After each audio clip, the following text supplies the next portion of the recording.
Welcome to the Tech Healthcare podcast, where we invite guests in who are making an impact in the tech healthcare space. My name's Atif, and I run Immersive Horizons, and I'm running this podcast jointly with my co-podcast host Jonathan, who's unable to make it today, but you'll see him in future episodes. The idea is we want to showcase some of the amazing work taking place out there, and understand a bit more about it. Today with me is Nick Perez, who's the Director of Innovation and Transformation in the Torbay and South Devon NHS Foundation Trust. So welcome, Nick. Great, thanks for having me along, and I'm sort of delighted to be part of this new series. So, yeah, Yeah, thanks. thank you. You're our first. I think I did the first one officially, but you're our first guest definitely. So thank you very much, and we're You're really welcome. pleased to have you on our show here. So really, just wanted to know a bit more about your background. What was your journey to becoming the Innovation and Transformation Director, and what does it involve? Yeah, of course. So, my background, I suppose, is a little bit kind of different. So prior to going to work in the NHS, I trained and worked for about a decade as a video producer. So I trained actually in documentary film production, and I worked in television, and then I worked also in corporate. And then in the gaps, sort of created some short films as well in that time. And then I even worked in the video games industry as a video producer and editor. And it was a really fun sort of time, and I really liked that creativity. And then I went and worked in the NHS, which might seem like a bizarre kind of change of skill set, but hopefully it will make sense a bit later on, because that idea of technology and creativity, I think, is immensely important as we look at how we create a training and educational provision for our sort of clinical and our educational teams, particularly the value that film and video had for me in that role. And then, so I started actually in the NHS working in simulation. So I started as a simulation technician. Then we started to do an awful lot more around video production. And then sort of 2014, 2015, I begged Oculus at the time, they were a separate company from Meta, for one of their DK1 headsets, because I had an idea around showing the patient perspective and being able to do it in a bit of an immersive way. And that went down really well. A couple of years later, I won some funding from Health Education England to set up a VR lab. That was to look at really the value that something like virtual reality would have in a healthcare space, particularly with both the educational side for our clinical teams, but actually moving more and more into the patient intervention. And then as the years went by, took on various roles, left the organization to work for a startup, and then ended up doing some work with TikTok, of all things, and then coming back into the organization a few years later as the director of digital innovation and transformation. And our kind of what was a small VR lab run by just myself a few years ago is now a team of about 8 of us, including a dedicated researcher. And we're looking at a whole host of kind of really important immersive technologies. So virtual and augmented reality, or as we bracket those as XR technologies, 3D printing, wearables, bringing a lot of that skill set in-house. And then more recently, of course, the advent of AI in healthcare in its current form, and what we can do with AI to benefit the patient journey and also our staff and training. So an interesting journey for sure. Yeah, it is. It is. I mean, that's very cool because you don't actually have a medical background then. No, I have a PhD in kind of emotional cognition and the use of technology or new technologies for education. And that was driven by the patient perspective stuff I had been creating. And I really wanted to work out what was it about these filmic interfaces that our staff were then watching, which Yeah. was creating learning, significant learning outcomes in terms of the non-technical skills, or as I've kind of termed it, humanistic skills. So they were watching these sequences of patient perspective in 360 and having an emotional and impactful kind of outcome.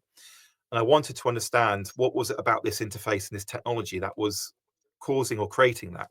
And so I did a PhD in that as well. So yes, not a medical doctor, and a kind of, I don't know, very part-time academic, I suppose. That's a really fascinating. 'Cause I mean, I remember we were saying earlier we were at the XR UK conference together, healthcare kind of Yeah. focused, and what amazed me about there was how there were so many medics, proper trained doctors who were yes so much into tech, and then you've come from a background where you've been involved with films and things like that and brought that in, and it's such a diverse and rich kind of source of knowledge that people are bringing into this space. Yeah, It's really amazing and what we that see. is, yeah, absolutely. And that's what's, I think, really exciting about where we are, or certainly can be, with healthcare and in a service like the NHS.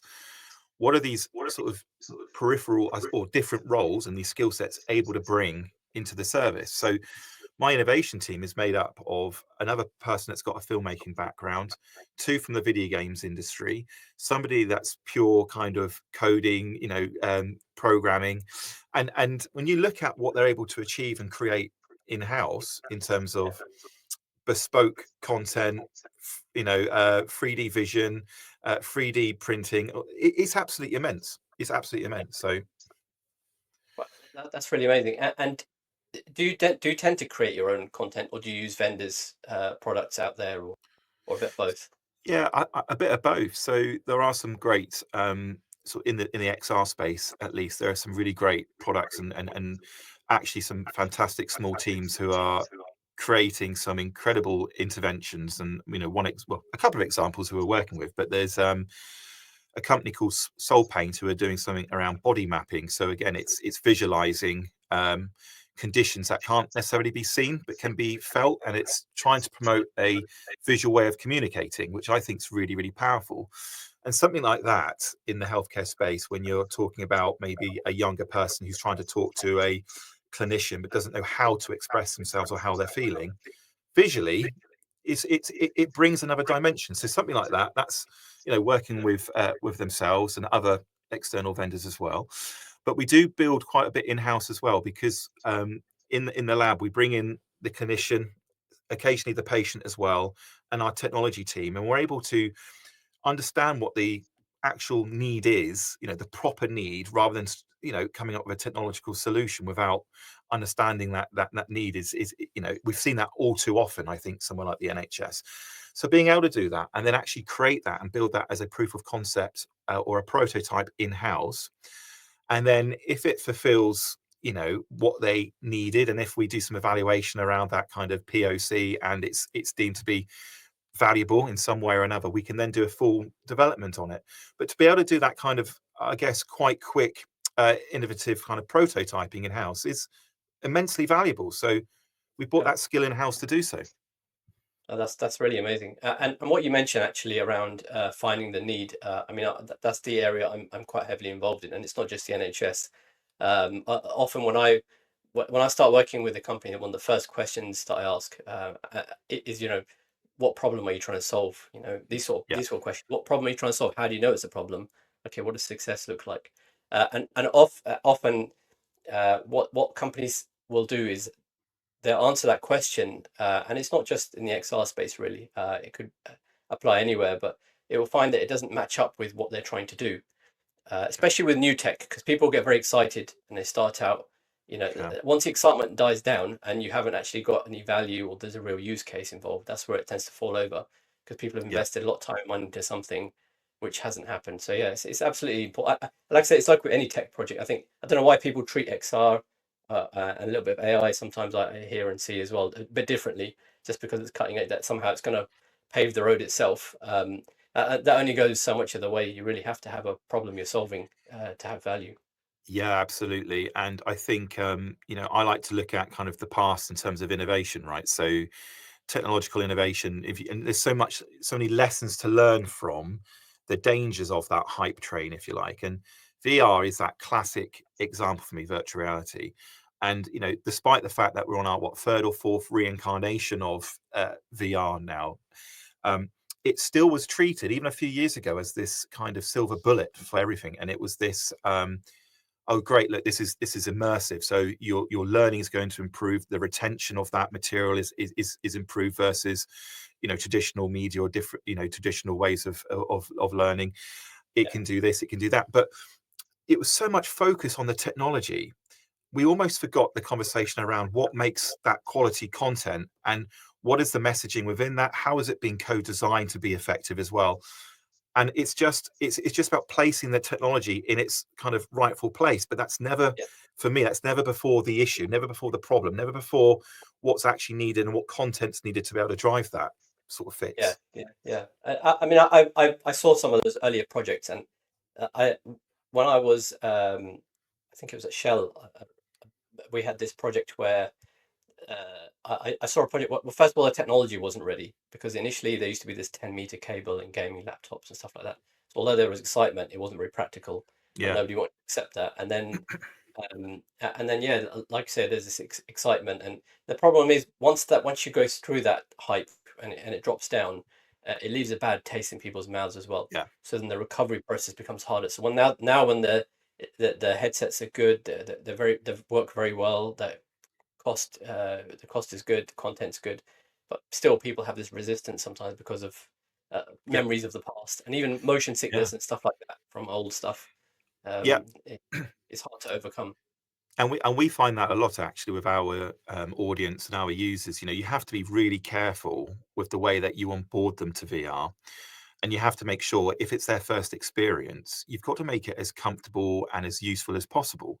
What we see all too often now is somebody that would very easily go, well, I tried that a few years ago. My son or a family member told me to go on a roller coaster, or I did this and it made me Yeah, feel sick, and it puts them off for a yeah, very long time. And then you have to try and win back that trust again and explain, actually, the text come this way, the content we're showing you is comfortable, we've made sure, that makes it difficult on what's already quite a difficult thing to do when you're trying to introduce something, a new modality for either learning or experiential kind of a yeah. pathway.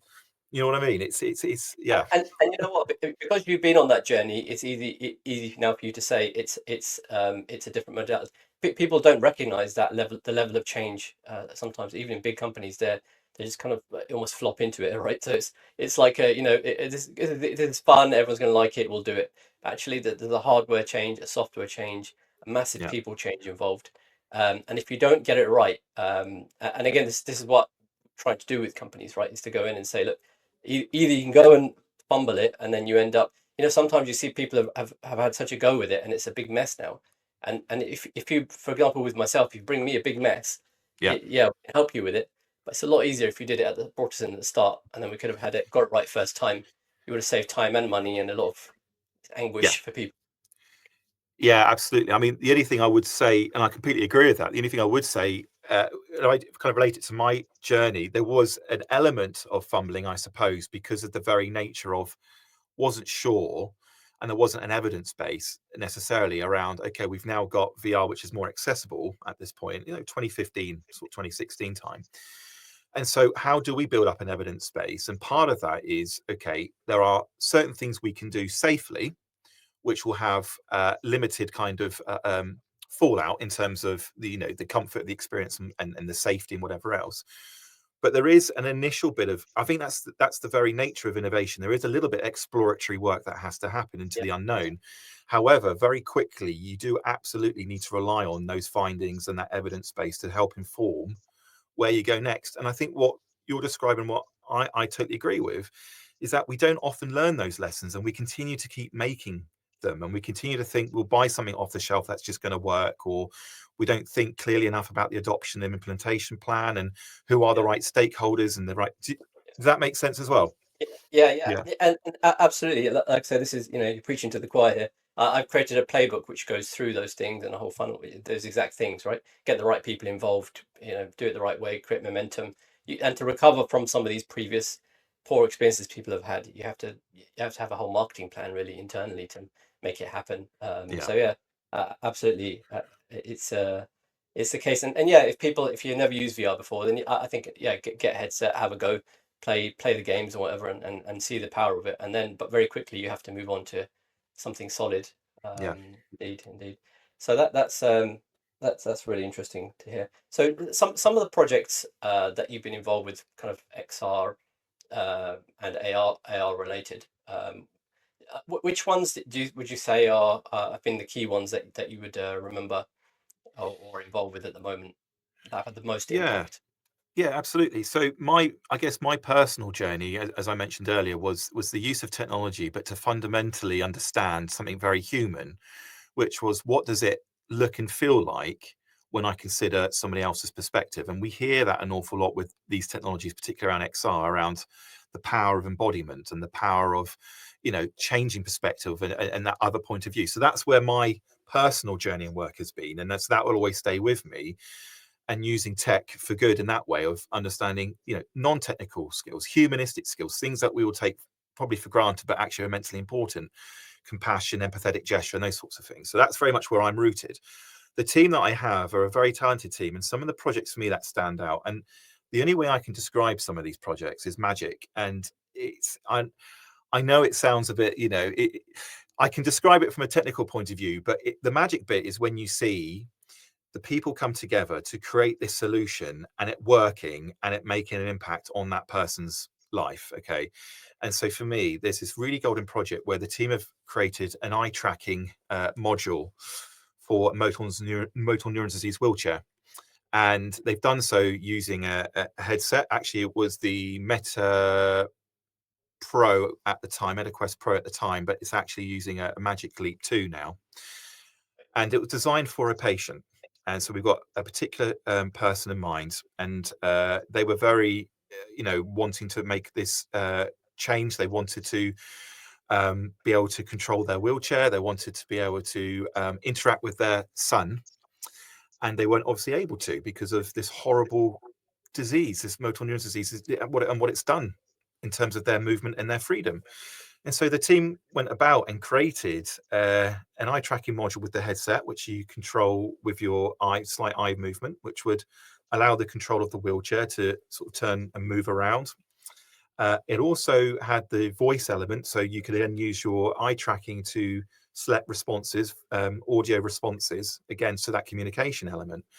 But the bit for me that went above and beyond, which I think was absolutely incredible, was they made it so you could control the controller of a Scalextric set. And the reason for that was because this person's son wanted to play Scalextrics with them. And it worked. And they were able to spend Christmas playing Scalextrics using a headset.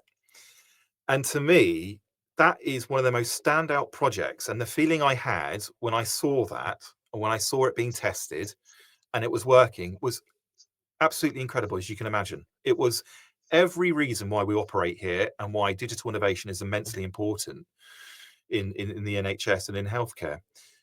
But the process from which we created that project, everything from bringing in that skill set and those new roles into the NHS and fighting for those sorts of roles in the NHS, to interacting with the clinicians and the patients, bringing everybody together in that environment, in that room, and designing, and then seeing it work.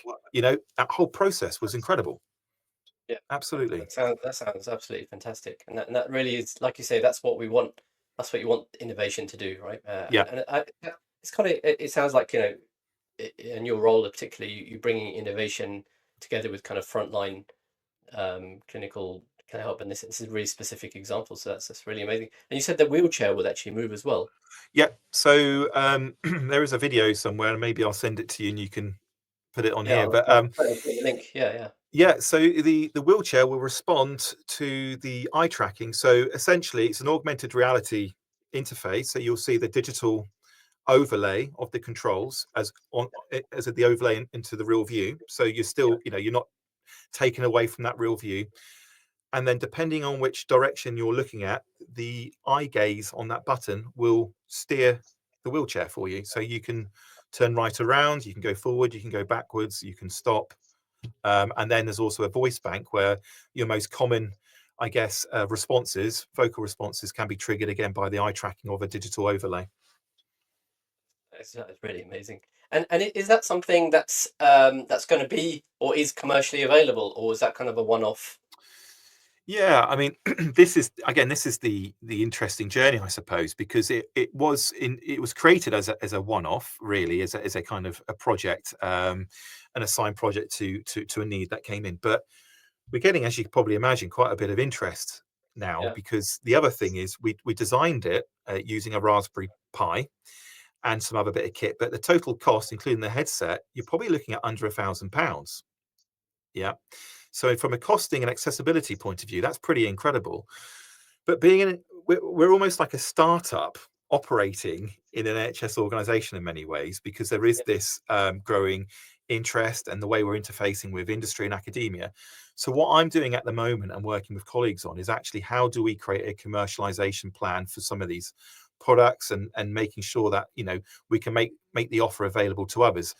It's quite a long process in terms of regulation and other bits that we have to go through, yeah, but it's a product designed in the NHS, right, by the teams, by the right people, where other people, other organizations are saying, okay, how do we get hold of this, and how do we become part of that journey? And that's kind of what I'm working out now, I suppose. yeah. That's a. I can imagine people might hear this and think, we really want, they might know somebody, a relative or a friend who could benefit from this, and they'd really be interested Yeah, in this. It really is magic, like you're saying. Yeah, it's yeah, amazing what you can do with this tech. But yeah, thanks for sharing that. It's a really really of amazing course. example.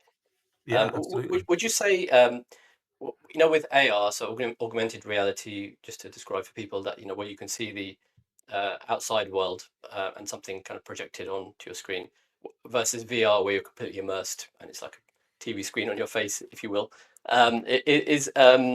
Would you say you're kind of focusing on one more than the other, or Uh, no, I don't. I think there's a fair balance there, and what makes it even more interesting, of course, is the incorporation of modern headsets to have pass-through ability. So actually, those two worlds of what you describe as, complete sort of virtual reality kind of experience, where you'd be completely cut from the real view and you'd have a complete digital interface, versus what you've described as augmented reality.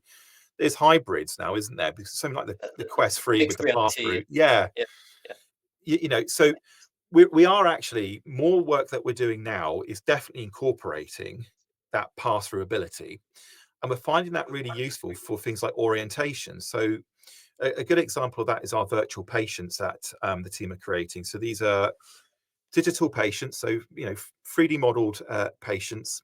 They use an AI large language model to drive the conversation.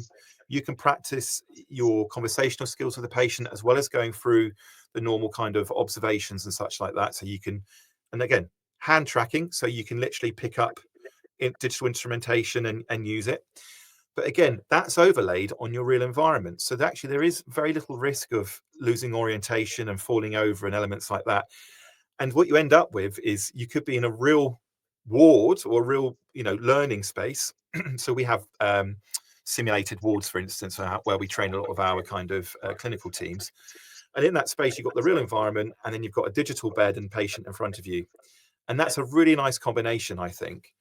There are occasions where that full virtual reality environment is still really impactful, and a classic example of that is pain distraction or anxiety distraction for a lot of our patients. So maybe they're having some needle phobia, for instance, or some minor kind of surgical intervention, and they can put a headset on and literally virtually escape to a different environment, and that's meant majorly successful. But yeah, I think it's a bit of a balance, but it's changing. It is changing because the tech is allowing us to look at that hybrid yeah, yeah. approach now. Yeah, I find definitely in the corporate world, the AR has a greater value, right? Yeah, In fact, a lot, because the use case and the value proposition is very easy to. It comes very easily off the tongue, and just to the imagination of what you can do. VR has always been a little bit more challenging to prove, and really, I mean, it's interesting you mentioned, uh, some of the successes you've had. But one of the reasons we wanted to do this podcast was to highlight those, because yeah, there are a lot of successes, and a lot.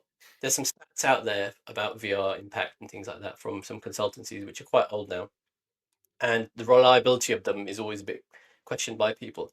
But there are people like yourself and others who have had success, and they're there. But we're not able to broadcast them. I put a post out the other day about someone in the NFL, one of the players who's using VR to train successfully, yeah, and surprisingly, so many people. Some of the responses I saw to that post were people were like, this is great. This is what we were looking for. It's actually working out there in the industry, but actually it's mm, working in a lot of places, but we just don't hear about it. So Yeah. It's great to share them. Yeah.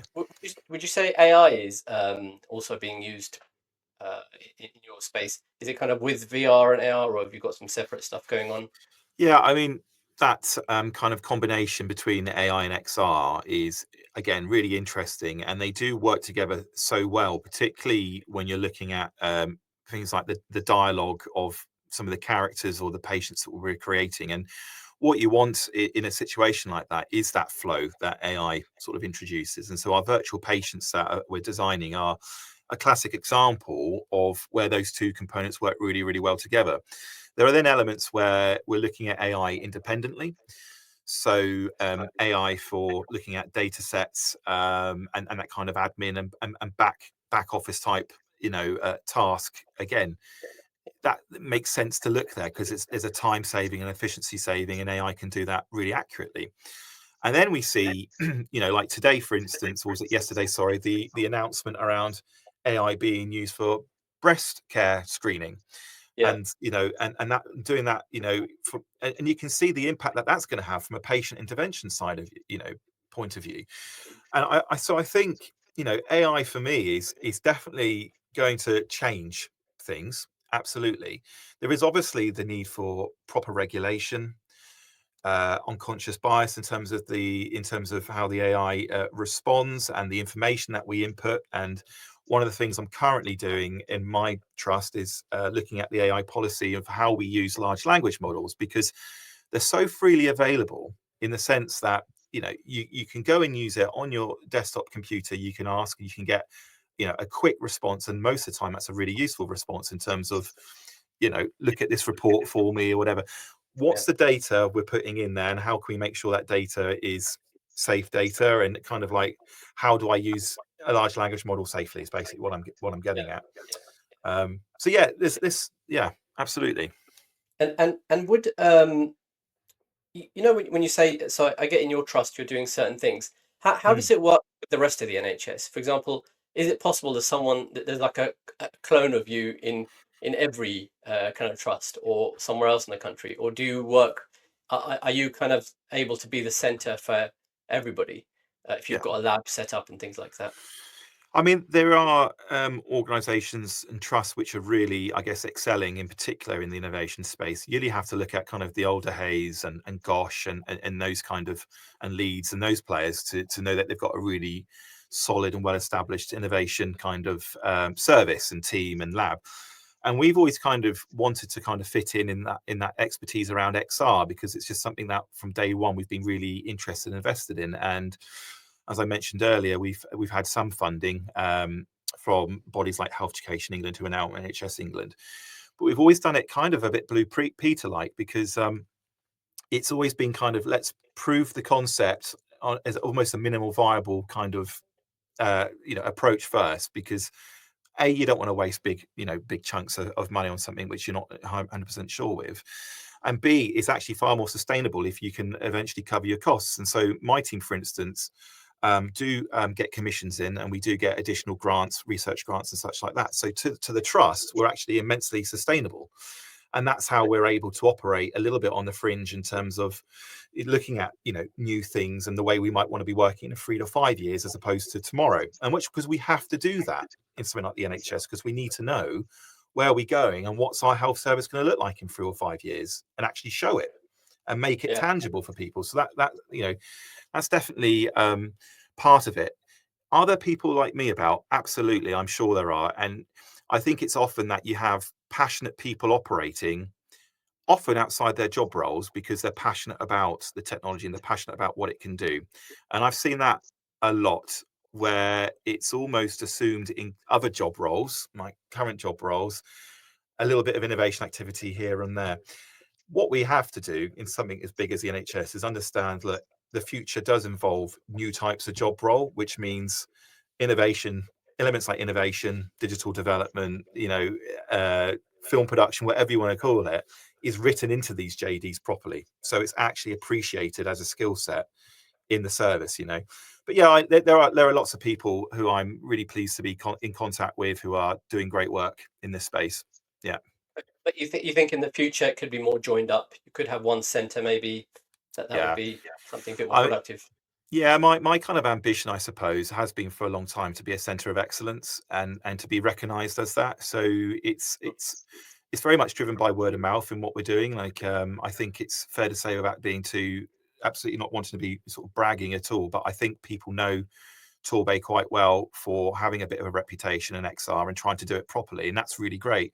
What I would love is if we could convert that to actually an actual centre of excellence model, Yeah, and what that would bring with it would be additional support. So what we're really in need of, I suppose, is to grow, and we are a yeah, small yeah, team, and we're over capacity, and there's lots of potential in a centre of excellence type model, recognised by someone like NHS England, and particularly regionally across Devon and Cornwall. yeah, Bearing in mind that a lot of this fancy tech seems to be often expected in the big cities and London, but actually we're doing this down in Devon, and we have a very specific need in Devon. And if it can work in Devon, I think it can work anywhere. Is that recognition that we're doing some really good work here? Can we get it properly funded and properly supported through yeah. capacity? And that's definitely where I want to take it. Yeah, Yeah, you can imagine that. I mean, obviously, everyone's got limited resources. We know budgets in the NHS and things like that. But if you were to consolidate all of those separate areas into one, then you're able to pool your resources and perhaps it go even further and achieve so much more. yeah, absolutely. But it's the other very simple point is that in those 7 years, 8 years of us having some form of a VR space and a VR lab, there's an awful lot we've learned, and it isn't all success. There are things that don't work, and Yeah, there are things that you can do better. And that is as important to share with people as the success is, because yeah, otherwise we end up with rinse, repeat. And we see that again. We've seen that so yeah, often. What we yeah, don't do is celebrate the things that don't work. And as long as someone isn't at risk in that kind of it not working out, and often in digital innovation, somebody isn't, going to be at risk because you know, we do sensible things in our approach and use common sense, at very least. But those are the things you need to share. And what we'd like to do is share our 7 year journey around how we create content, how we deploy VR headsets safely, how we clean them, how we make sure all of these things are, you know, right, so other people can adopt more easily and not have to go through those same pains. yeah, yeah. No, absolutely. And I had a similar desire when I wrapped up at Shell. In fact, I think I spoke at a Meta event and did a similar thing. Like I said, what went well, what didn't go well, and then I realized that this needs to be shared. So yeah, I put together something similar, having a similar desire that yeah, people do need to know. And I think in the XR world there is the impact of that's being felt kind of in the sense that people are that like I said, people are stuck in pilots and things like this. In the AI space, they're kind of still new to that. You don't hear Yeah, too much about failures. I think there's a lot of hype, whereas there's a high percentage of project failures, yeah. which all need to be shared and learned from. So yeah, it's a good point. What I would Uh, like to see would be a journal of innovation failures, actually, because I think that's the stuff that kind of gets forgotten, gets hidden. There's an element of perceived shame which shouldn't exist in that space. What I'd like to read about would be all the projects that haven't worked and the reasons for it, and how those lessons can be applied to make something work. I mean, why don't we celebrate that? You know? yeah, yeah, no, absolutely, absolutely. Good, good to hear that. Quick, let's move on to bit over the promised time. So it's just looking at some of the challenges. What's the biggest challenge or frustration in implementing technology in the NHS, would you say?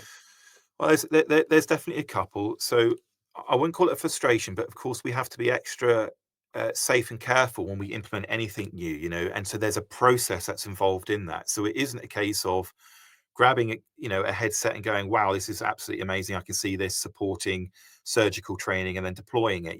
We have to go through a process which includes information governance, it includes other IT safety, making sure the user's onboarded correctly, and that leads to supporting the digital literacy, so the digital skills of our workforce. We've got the biggest workforce in all of Europe, or is it the world at this point? And so we can't assume everybody's comfortable and confident using these digital tools just because I'm around it and I'm absolutely passionate about it.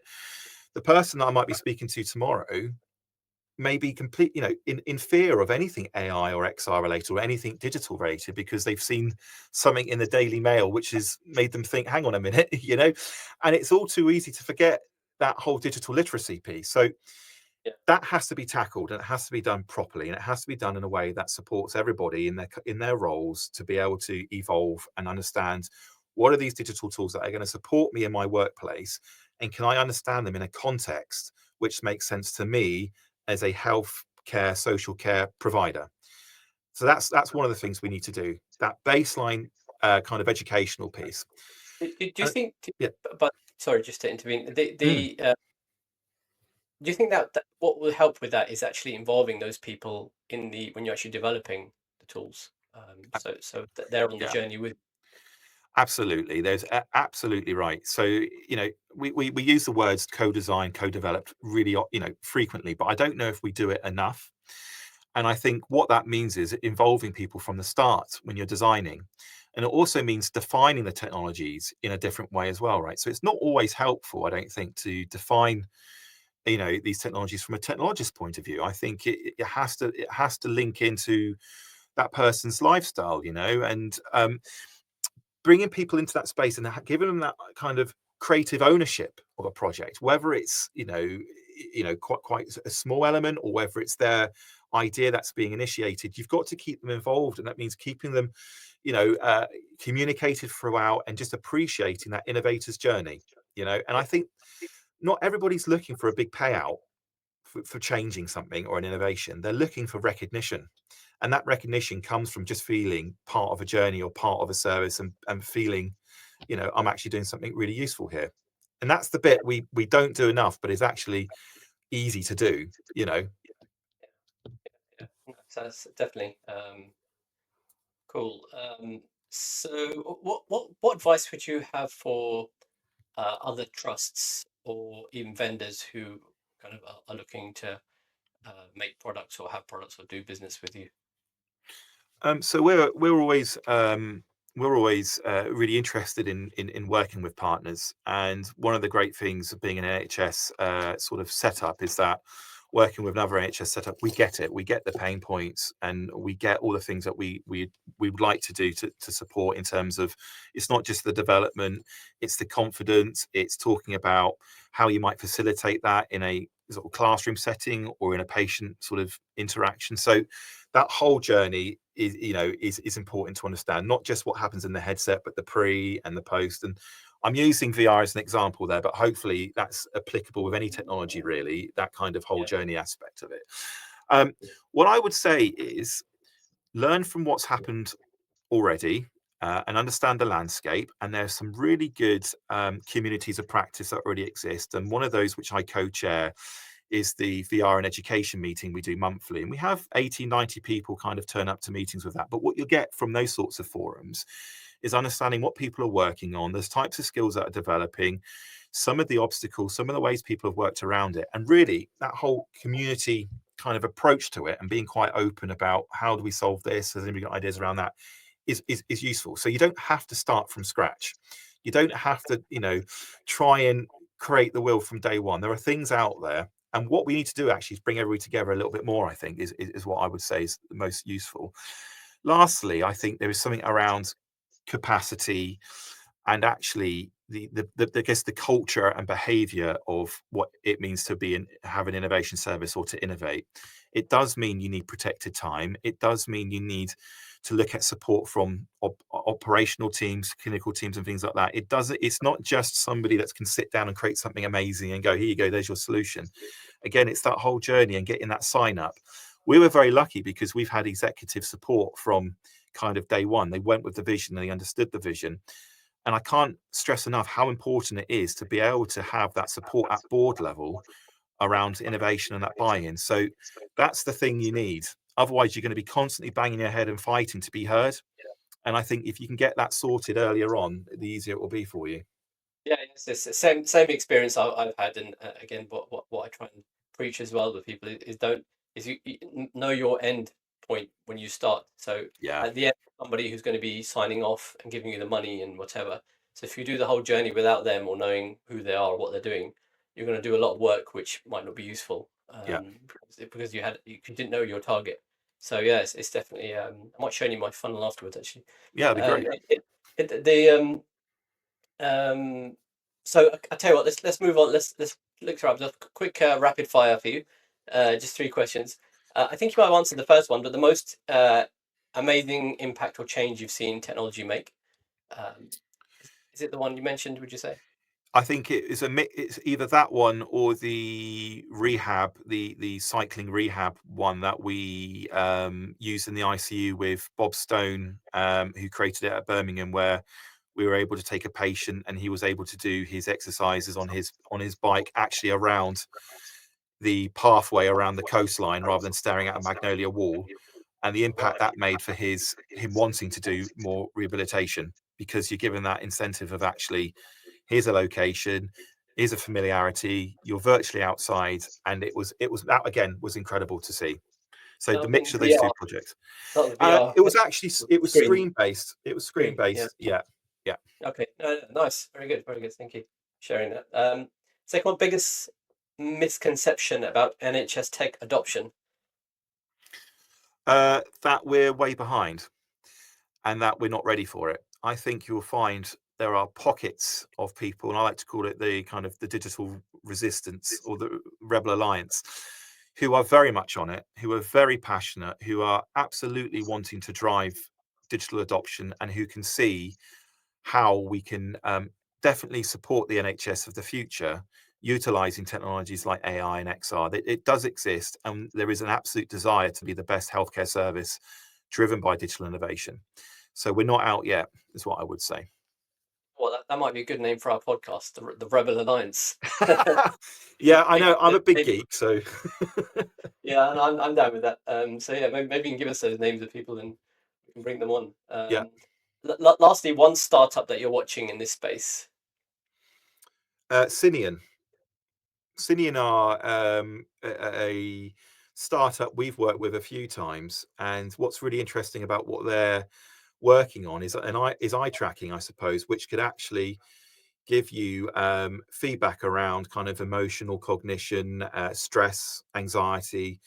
And to me, that's a really incredible area which could be applied to lots of different VR or digital kind of interventions in this space. So to be able to understand somebody's heightened anxiety or elements of human factors, for me is really fascinating, and that's why I'm really interested to see the journey of Synean, and they're a great outfit as well. So Yeah, you've heard about them recently, haven't you? I think.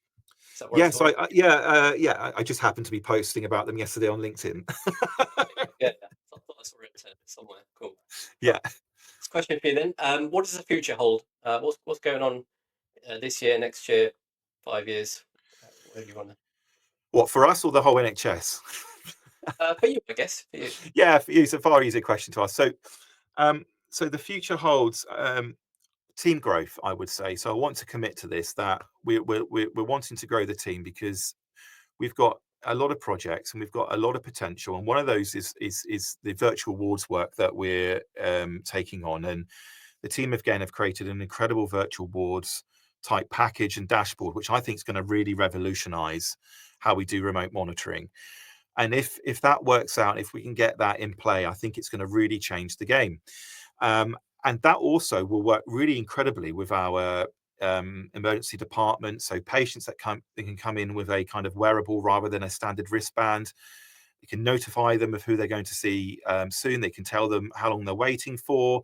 We can get their kind of tracking about where they are movement wise in the hospital, so we can understand that true digital twin of patient flow and that data. I think to me that smart hospital kind of concept is going to make it's going to be incredible in terms of how we understand data better. So we're looking at how we do more of that. And as I mentioned earlier, I really want to push us to become a centre of excellence, starting at obviously Devon level, but it'd be really nice if we were regarded as an XR centre of excellence across all of England and beyond. Yeah, yeah, and yeah. Let's see what we can do about that.